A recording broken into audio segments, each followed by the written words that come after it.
Alguém sabe o que a gente vai falar hoje? Do quê? Só o Márcio sabe, só. O Sérgio também. Espírito Santo. Vamos falar hoje sobre o Espírito Santo. Acho que hoje completam 3 semanas que eu estive pregando aqui, justamente nessa Semana dos Calebes, e eu estava falando sobre a Trindade. E como a Trindade é um negócio muito complexo, eu separei em 2 partes. 3 semanas atrás eu falei sobre o Filho. Por que eu não falei sobre o Pai? Porque ninguém tem dúvida que o Pai é Deus. Então a gente não precisa falar sobre isso. As dúvidas são se Jesus Cristo é Deus e se o Espírito Santo é Deus. 3 semanas atrás falamos sobre Jesus. Acredito que ficou bem claro que Jesus é Deus em todos os sentidos, de todas as maneiras, e não há dúvida. Se você não veio, então você acessa lá, youtube.com/Adventista Jardim dos Ipês, e está lá a pregação lá sobre a Trindade. Foi no dia 25 de agosto, se não me engano. E hoje nós vamos falar sobre o Espírito Santo. E aí vamos ver por que tem tanta confusão, por que tanta gente fala que o Espírito Santo é Deus, se ele é Deus, se ele não é. Por que tem essa confusão? Acho que eu não vou nem entrar tanto no porquê tem essa confusão, eu vou direto na solução. Eu vou falar assim, ele é Deus, pronto, acabou, e está aqui na Bíblia. É mais ou menos isso que a gente vai estudar hoje. Antes de a gente começar, eu vou fazer uma breve oração. Me acompanhe, por favor. Jesus Cristo, eu te peço que o Senhor esteja presente aqui, ó Pai. Toda a plenitude da Trindade está corporeamente em Ti, ó Pai. Então, que vocês me ajudem aqui a passar a mensagem de hoje. Vou falar especificamente da terceira pessoa da Trindade, que é o Espírito Santo.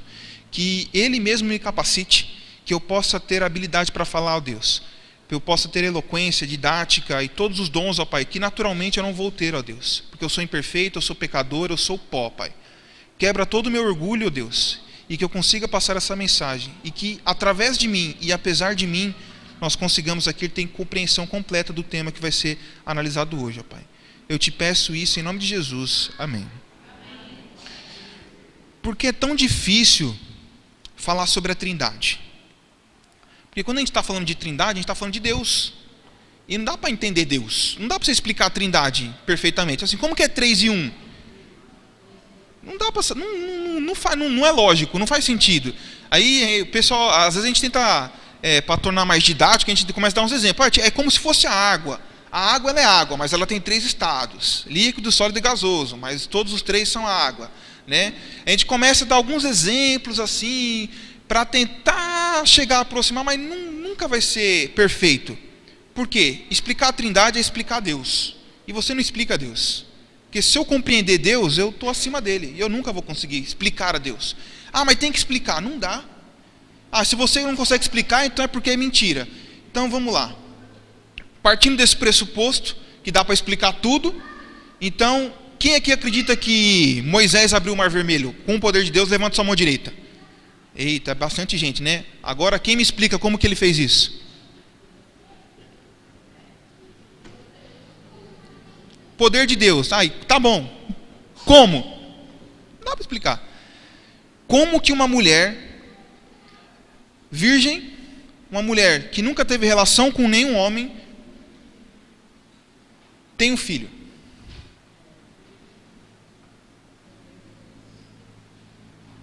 Não dá para explicar tudo.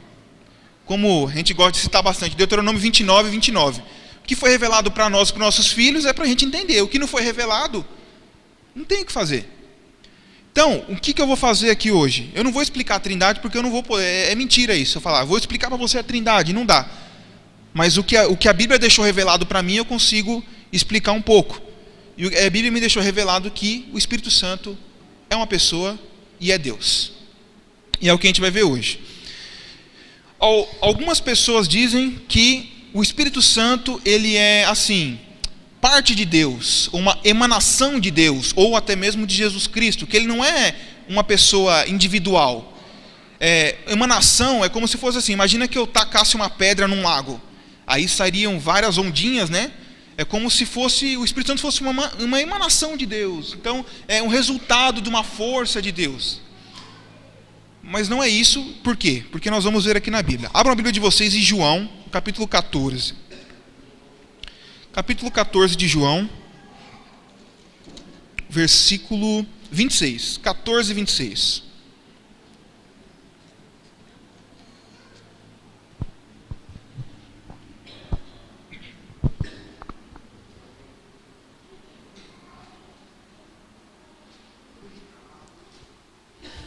Todo mundo achou? Teve pouca gente que achou. Vou esperar um pouquinho mais então.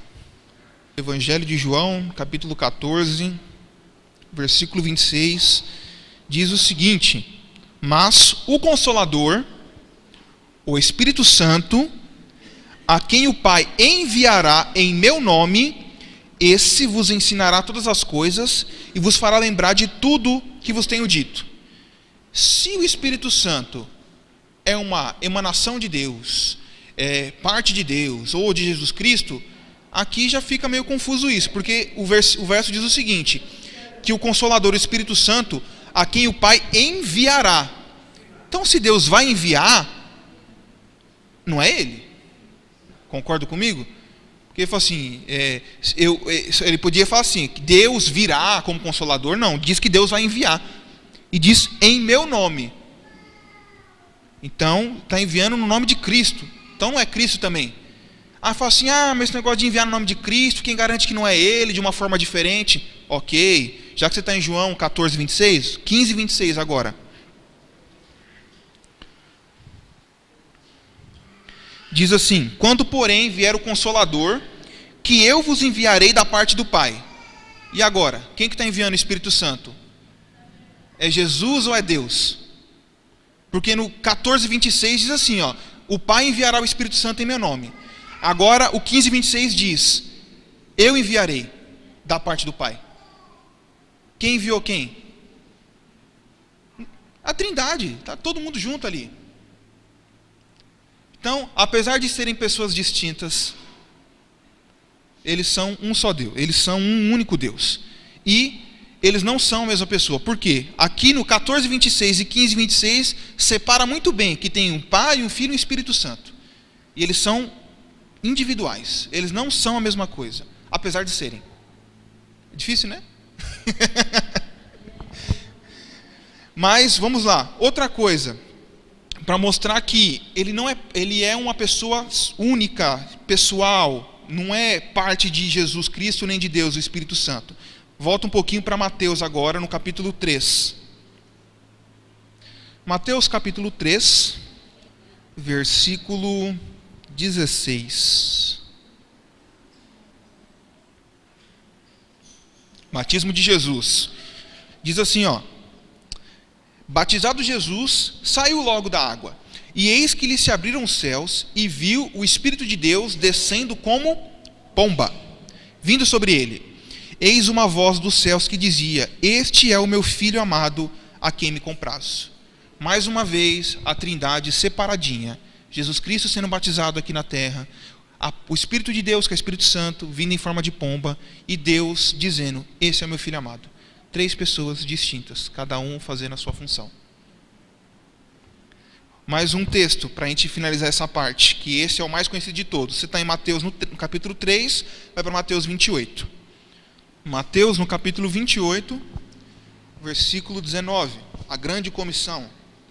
Diz assim, ide, portanto, fazei discípulos de todas as nações, batizando-os em nome do Pai, do Filho e do Espírito Santo. O 20 a gente não precisa ler, porque o importante está aqui no 19.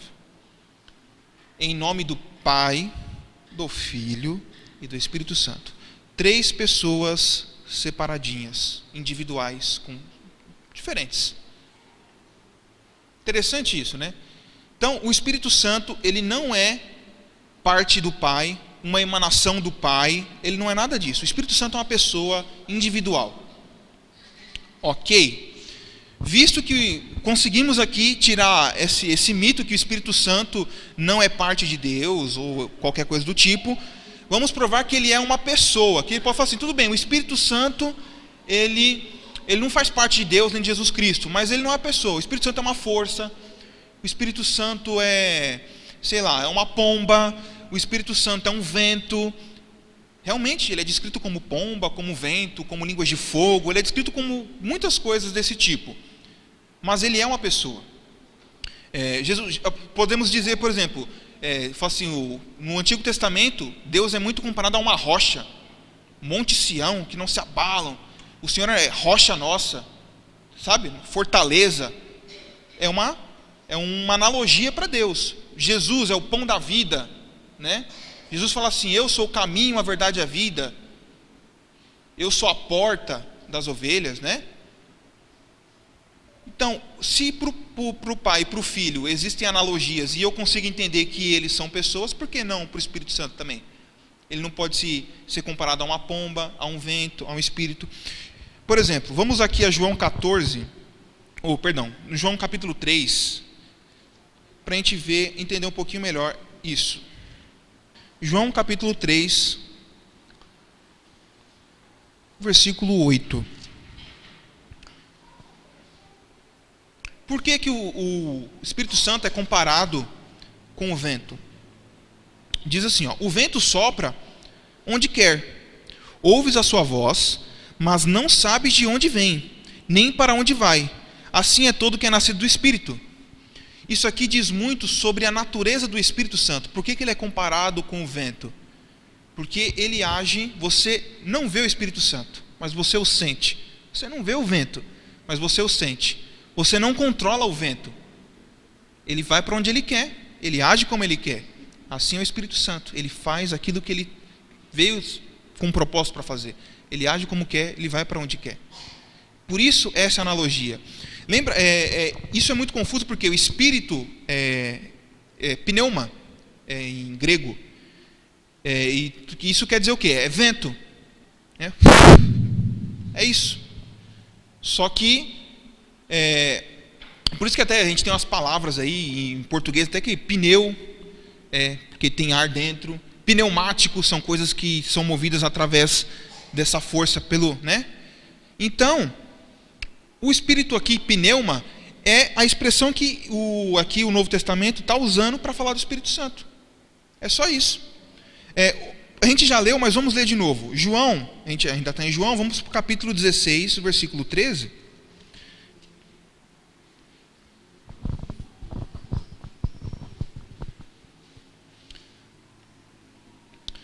Para a gente continuar vendo. A gente já leu esse versículo, mas agora a gente vai se atentar a alguns detalhes.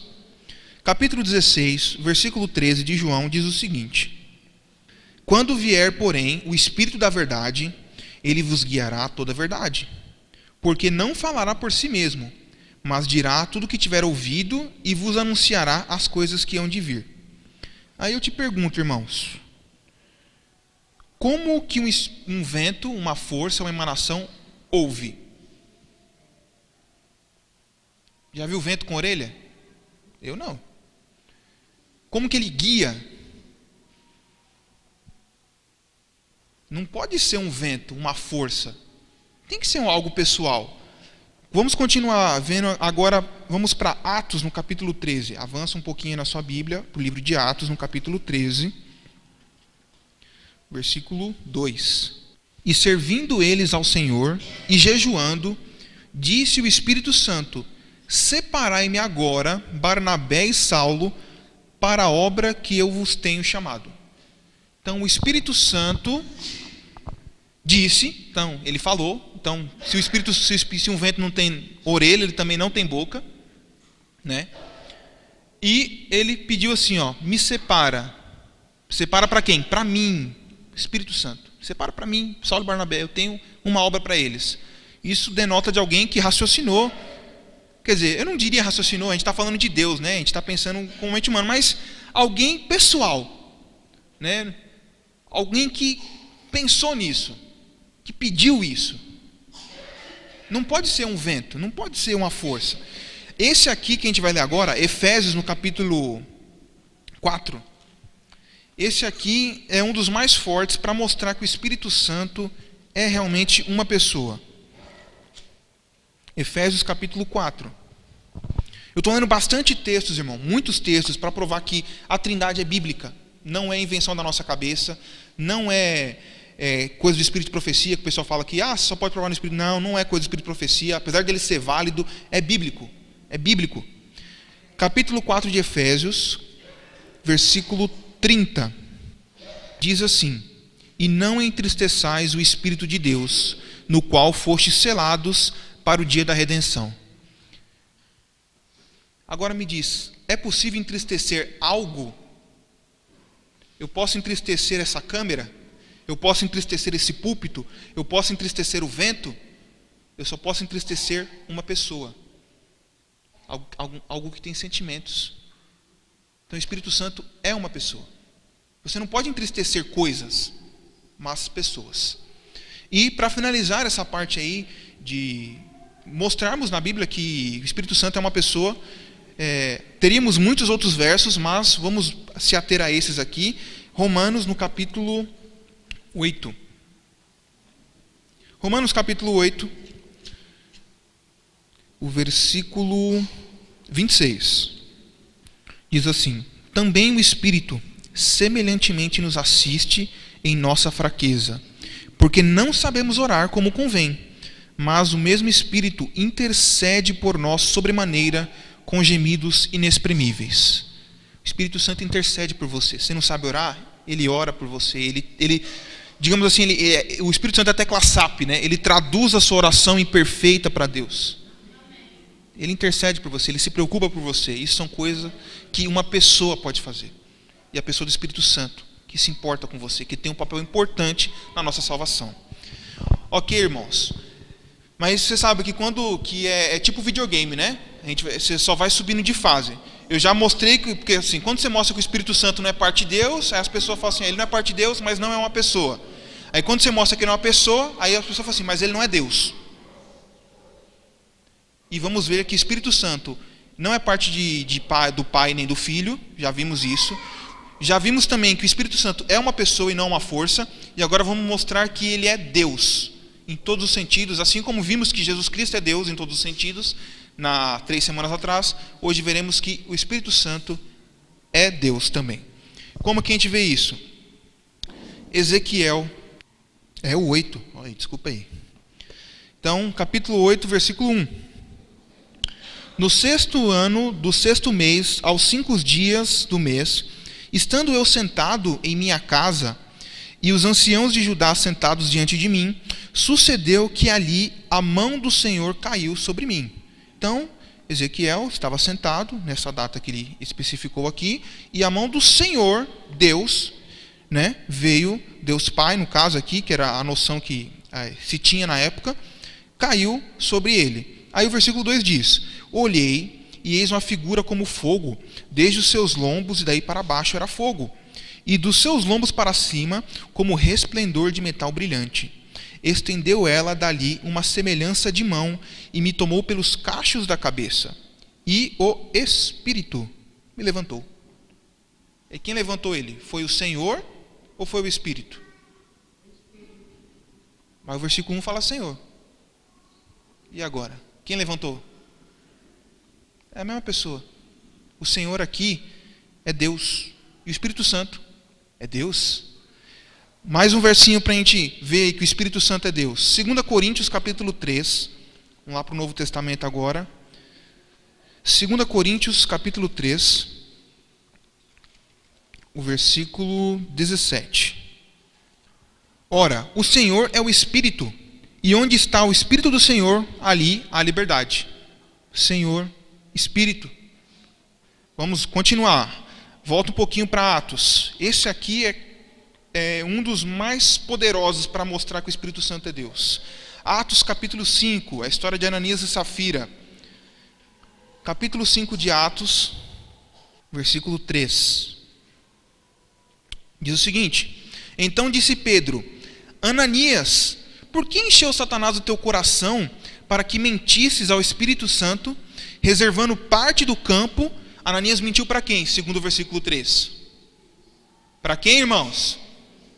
Acorda aí, irmãos. Ananias mentiu para quem? Segundo o versículo 3 de Atos, no capítulo 5. Ai, está fraco. Mentiu para quem? Está quase bom. Vamos lá. Então, Ananias mentiu para o Espírito Santo quando ele reteve parte do valor. Vamos seguir a leitura agora. Conservando, porventura, não seria teu? E vendido não estaria no teu poder? Como, pois, assentaste no seu coração esse desígnio? Não mentiste aos homens, mas a Deus. E aí? Espírito Santo, Deus, é a mesma pessoa.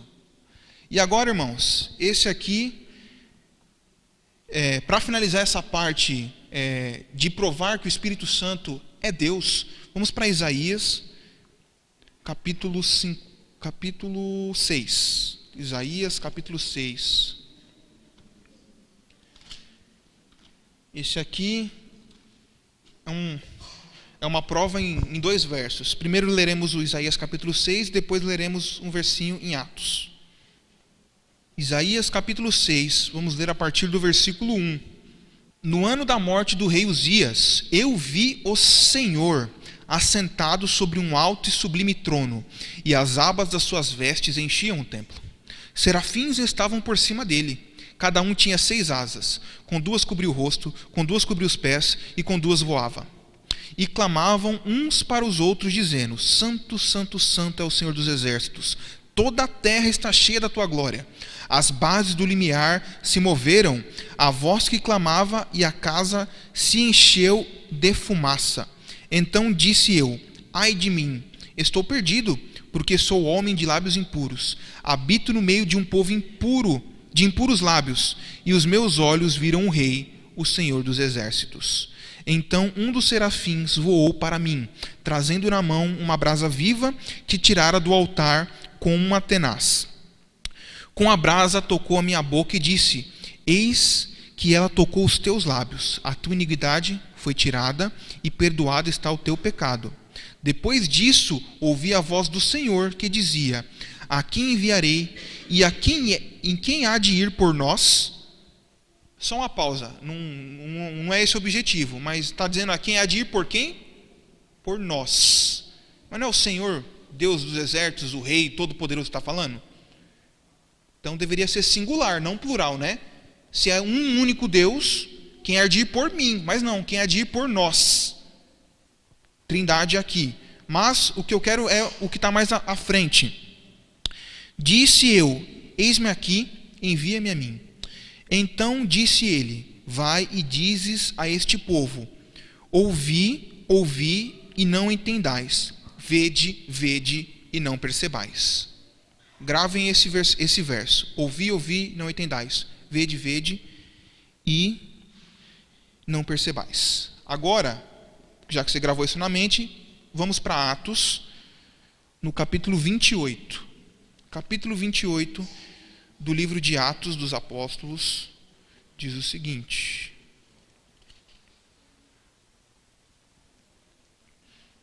capítulo 28 de Atos, versículo 25 e 26.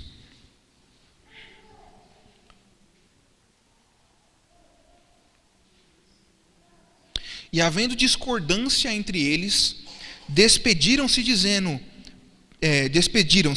dizendo Paulo estas palavras: bem falou o Espírito Santo a vossos pais, por intermédio do profeta Isaías, quando disse: vai a este povo e dize-lhe: de ouvido ouvireis e não entendeis, vendo vereis e não percebeis. Vocês perceberam que é o mesmo versículo que a gente acabou de ler? Só que Paulo atribui isso a quem? Ao Espírito Santo. Em Isaías, quem diz ao Senhor. E Paulo diz: bem disse o profeta Isaías. O Espírito Santo, através do Espírito Santo. Não há dúvidas, irmãos. Teria muitos outros versos para mostrar que o Espírito Santo é Deus, só que aí viraria vigília. Mas isso aqui eu acho que é o suficiente para mostrar que o Espírito Santo é Deus. Então, quando vierem aí com um ventinho de doutrina, o pessoal dizendo que o Espírito Santo não é Deus, que isso é invenção da igreja de 27º dia, na Bíblia temos a prova de que não é isso. Irmãos, para finalizar, eu quero aqui citar qual é o papel do Espírito Santo, porque essa é uma pregação em 2 partes, por isso que eu cito muito o que eu falei na última pregação, né, de 3 semanas atrás. Nós vimos que, por que são 3 pessoas, né? Porque cada pessoa tem uma função na nossa salvação: o Pai, o Filho e o Espírito Santo. O Pai e o Filho explicamos na outra semana, e vamos entender qual é o papel do Espírito Santo aqui na Terra para nós, né? Eu separo assim, ele tem muitas funções, mas eu separei as que eu achei assim mais importantes. 2 Coríntios, no capítulo 1. Abra a Bíblia de vocês no livro de 2 Coríntios, capítulo 1, versículo 21 e 22. Mas aquele que nos confirma convosco em Cristo e nos ungiu é Deus, que também nos selou e nos deu o penhor do Espírito em nosso coração. Um dos papéis do Espírito Santo, irmãos, é nos garantir a salvação. Ele sela você, você é salvo, e por isso você não é rebelde. O que significa não ser rebelde? É pecar conscientemente, isso é ser rebelde. Uma vez que você está selado no Espírito Santo, você age como salvo. E o papel do Espírito Santo, um dos papéis do Espírito Santo é esse, é agir em seu coração para que você não cometa atos de rebeldia contra Deus. Um outro papel do Espírito Santo é ensinar algumas verdades que nós não entenderíamos sem ele. Exemplo, ler a Bíblia. Ler a Bíblia sem o auxílio do Espírito Santo é um erro tremendo. Sem o Espírito Santo não dá para ler a Bíblia. Quer dizer, dá para ler, mas não dá para entender. Então, onde que a gente encontra isso? A gente já lê, agora sim a gente já lê e vai ler de novo, que é João capítulo 16, versículo 13. Volta um pouquinho aí para João, capítulo 16, versículo 13. Diz assim: quando vier, porém, o Espírito da verdade, ele vos guiará em toda a verdade, porque não falará a si mesmo, mas dirá tudo o que tiver ouvido e anunciará as coisas que há de vir. Está vendo? O Espírito Santo ele trabalha ali por trás, ele anuncia as verdades que ele ouviu, entendeu? Ele te guia pela verdade, ele te mostra, ele te ensina. Sem o Espírito Santo, não conseguimos entender as verdades da Bíblia, não conseguimos compreendê-la. Então, o Espírito, um dos papéis, porque assim, primeiramente, quem inspirou os profetas a escreverem a Bíblia foi o Espírito Santo. Então, só ele para te fazer entender a Bíblia. Então, primeira coisa para ler a Bíblia, leia ou ore e peça auxílio do Espírito Santo. Vai ser uma leitura completamente diferente do que uma leitura casual e rápida. O terceiro, o Espírito Santo ele faz em nós frutos, ele produz em nós frutos. Gálatas no capítulo 5, muito conhecida o texto, capítulo 5 de Gálatas, versículo 22 e 23. Vamos ler aí, estamos quase terminando. Gálatas capítulo 5, versículo 22 e 23. Vou ler já rapidinho aqui. Mas o fruto do Espírito é amor, alegria, paz, longanimidade, benignidade, bondade, fidelidade, mansidão, domínio próprio. Contra estas coisas não há lei. Então, quando você tem o Espírito Santo em você, ele produz a palavra. Se você for um leitor atento, vai notar que diz assim, o fruto do Espírito, né? Não os frutos. Então, quando você tem o fruto do Espírito, você tem tudo isso aqui. Você é uma pessoa que ama, você é uma pessoa pacífica, uma pessoa bondosa, uma pessoa mansa, uma pessoa que tem domínio próprio. Ao homem comum, é impossível que ele seja dessa maneira. Ele só pode ser assim, porque o Espírito Santo está agindo dentro dele. E agora, irmãos, o último atributo que eu separei do Espírito Santo aqui, mas que eu considero o mais importante, é o que está lá em João 16, no capítulo 16, versículo 7. O último verso de hoje, para nós acabarmos. Capítulo 16 de João, versículos 7 e 8. Mas eu vos digo a verdade, convém-vos que eu vá, porque se eu não for, o Consolador não virá para vós outros. Se porém eu for, eu vou-lo enviarei. Quando ele vier, convencerá o mundo do pecado, da justiça e do juízo. Esse é o papel mais importante do Espírito Santo. Convencer o mundo do pecado, da justiça e do juízo. É necessário que nós sejamos convencidos que somos pecadores. Porque por muitas vezes nós relativamos os nossos atos, sabe? Nós dizemos que, isso que eu estou fazendo não tem nada a ver. Mas isso, mas aquilo. Ficamos dando desculpa para os nossos atos. Mas ouvimos uma voz que nós às vezes chamamos de consciência, que nos acusa, dizendo: isso que você está fazendo é errado. Isso que você está fazendo não agrada a Deus. É o Espírito Santo te convencendo de pecado. Da justiça, pare de fazer isso. Aceite a Cristo. Ele é justo. Ele te limpa. E do juízo, se você insistir, você vai ter que pagar pelos seus atos. Porque Cristo pagou. Mas se você não aceita a justiça de Cristo, o juízo vai vir. E você vai pagar pelo esse seu ato. Eu considero isso, o agir do Espírito Santo, o de convencer as pessoas do pecado, da justiça e do juízo, o mais importante. Porque é assim que as pessoas são salvas. Se você não reconhece que você é pecador, se você não tem essa compreensão, você não pode ser salvo. Como pode alguém não arrependido ir para o céu? Não tem como. E às vezes eu tinha uma dúvida, e eu encontrei um vídeo na internet falando sobre isso, e isso me deixou mais maravilhado ainda com o Espírito Santo. Alguém aqui entende um pouco de psicologia, psiquiatria? Alguém já estudou alguma coisa sobre isso? Não? Ok, eu também não, mas eu pesquisei um pouquinho na internet. Um psicopata, você sabe o que é um psicopata? Um psicopata é uma pessoa amoral, uma pessoa que não tem sentimentos. O que significa ser amoral? É uma pessoa que a lei para ela não importa. É uma pessoa que não tem sentimentos. Ela não sente amor, ela não sente medo, ela não sente remorso, ela não se arrepende. E se o arrependimento é algo essencial para que nós sejamos salvos, eu pergunto, poderia Deus conseguir salvar um psicopata? Porque isso é uma desorientação do cérebro, né? A pessoa nasce psicopata, ela pode até se tornar às vezes, mas algumas nascem com essa coisa na cabeça, esse desequilíbrio. E como Deus salva um psicopata? É através de um vídeo que nós vamos ver agora, segura um pouquinho, só explicar para vocês o que é isso. Um homem, esqueci o nome dele agora, mas vai passar no vídeo, é um dos maiores serial killers dos Estados Unidos. Ele matou 48 ou 49 mulheres, e que encontraram. Ele foi condenado por 48, mas é dito que ele diz de boca que foram 71. Muitas pessoas, profissionais da saúde, consideraram ele um psicopata. E quando você vê ele no julgamento, o que fizeram?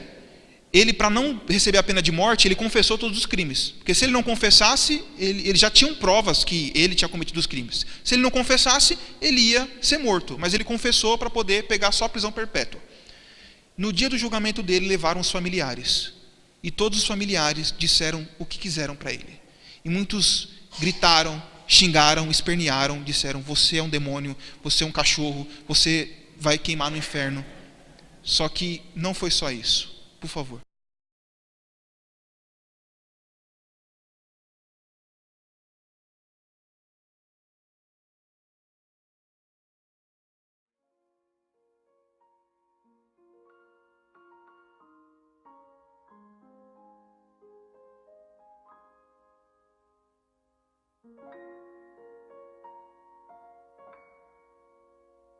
No dia 5 de novembro de 2003, todas as dúvidas quanto à culpa de Ridgway foram apagadas.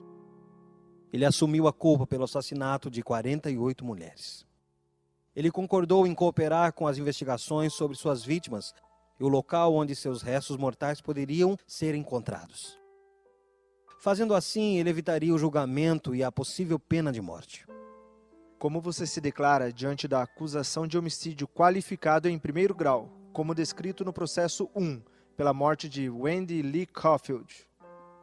culpado, Como você se declara diante da acusação de homicídio qualificado em primeiro grau, descrito no processo 2? culpado, culpado, culpado, É como se ele não tivesse um pingo de remorso pelo que fez. Sabe, ele matou tanta gente que nem ao menos se lembra quem eram, como eram. Eu simplesmente não consigo acreditar que alguém tenha matado toda essa gente e não se lembra deles. Nem os parentes enfurecidos de suas vítimas que foram convidados a se pronunciarem no tribunal no dia em que Ridgway foi sentenciado à prisão perpétua sem liberdade condicional no dia 18 de dezembro de 2003. Você disse que as lembranças de todas as mulheres que matou foram apagadas. As nossas não foram. Você disse que elas não significavam nada para você, mas ela significava tudo para nós. Ela era uma mãe, ela era uma esposa, ela era uma irmã e nós sentimos a falta dela. Gary Ridgway permaneceu sentado com um semblante inexpressivo. Familiares de suas vítimas o amaldiçoavam e o ridicularizavam. Ele é um animal. Eu desejo que ele tenha uma morte demorada, sofrida e cruel. Ele vai para o inferno, que é o lugar dele.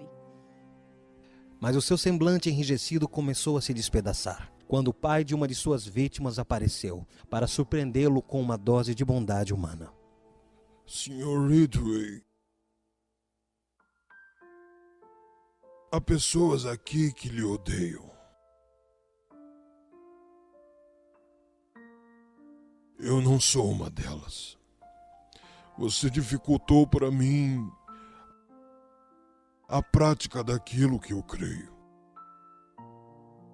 que é o que Deus quer que eu faça, que é perdoar. Você está perdoado. Vocês perceberam que durante todo o julgamento, o rosto dele não mudava. Inexpressivo, sem sentimentos. Mas quando o perdão bate no peito dele como uma flecha, pá!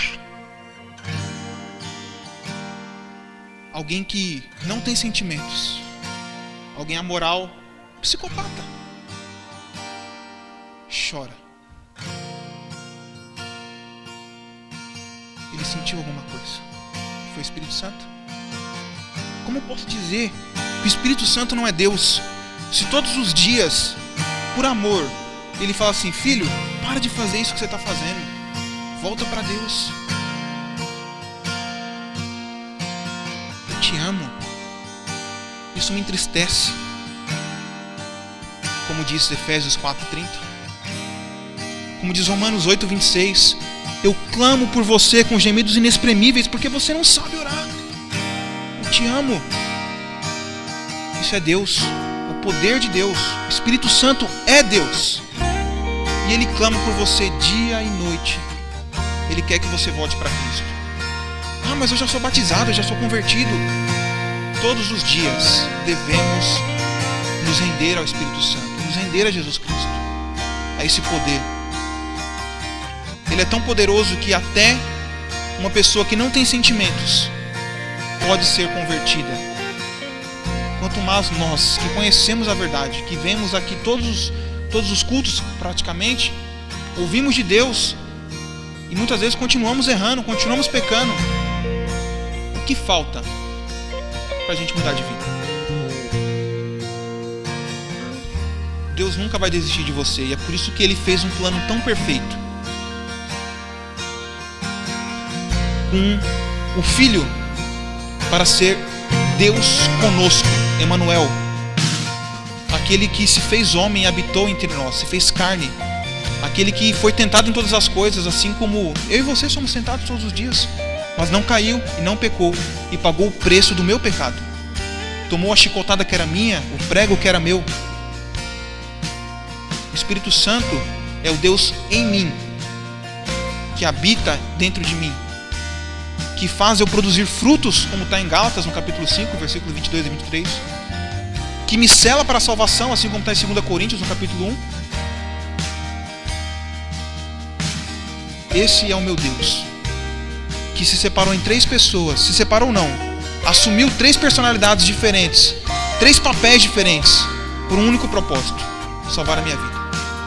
Eu quero que você fique em pé, para que nós possamos orar e agradecer a esse Deus. Grande Deus,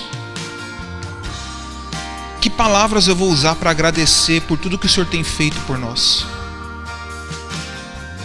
Só posso dizer obrigado e desculpa.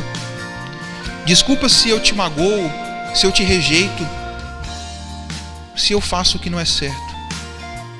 E obrigado, porque apesar dos meus erros, apesar das minhas falhas, o Espírito Santo todos os dias sopra ao meu ouvido dizendo: filho, para. Filho, volta para mim. Deus, eu não posso dizer me faça merecedor, porque eu jamais serei merecedor de tamanha graça, de tamanha bondade. Mas me faça agradecido, me faça grato, me faça te amar de tal maneira que eu viva uma vida de santidade por gratidão a Ti. Agora nós vamos voltar para casa, vamos sair para o mundo, que nós possamos ser testemunhas vivas do Teu amor, ó Deus. Que o que aprendemos na igreja possamos praticar no mundo. Nos protege das maldades de Satanás, nos dá força para resistir o diabo, que ele certamente fugirá de nós. É o que eu te peço por Jesus Cristo. Amém.